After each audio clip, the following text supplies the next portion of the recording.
Ndugu wa Tanzania, naitwa Kanali Bernard Masala Mlunga, kaimu mkurugenzi wa habari na uhusiano, Jeshi la Ulinzi la Wananchi wa Tanzania. Jeshi la Ulinzi la Wananchi wa Tanzania linautaarifu umma wa Watanzania kuwa linaendelea kufuatilia kwa karibu na kutathmini hali ya ulinzi na usalama nchini katika kipindi hiki cha kuelekea uchaguzi mkuu unaotarajia kufanyika tarehe 28 na tarehe 29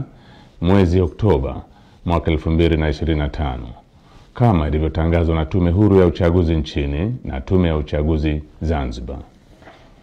Kwa ujumla, Jeshi la Ulinzi la Wananchi wa Tanzania linaridhishwa na hali ya usalama iliyopo nchini katika kipindi hiki ambacho vyama vya siasa vinaendesha kampeni zao kwa kuzingatia matakwa ya kisheria, kuheshimiana na kuvumiliana kunakooneshwa kupitia kwa wagombea wao wa ngazi za urais, ubunge na udiwani. Jeshi la Ulinzi la Wananchi wa Tanzania linaviomba vyama vya siasa kuendeleza hali ya amani na utulivu wakati wote wa kampeni, kupiga kura na baada ya kupiga kura. Katika hatua nyingine, Jeshi la Ulinzi la Wananchi wa Tanzania linalipongeza Jeshi la Polisi na vyombo vingine vya usalama kwa jinsi vinavyoendelea kusimamia hali ya usalama katika kipindi hiki cha kuelekea uchaguzi mkuu.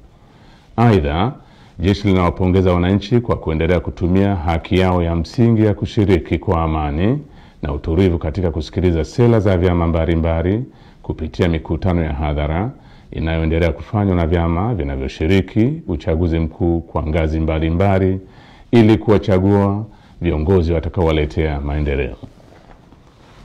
Pamoja na hali ya amani na utulivu iliyopo, bado kumeendelea kujitokeza baadhi ya watu wanaojiita wanaharakati kutoka ndani na nje ya nchi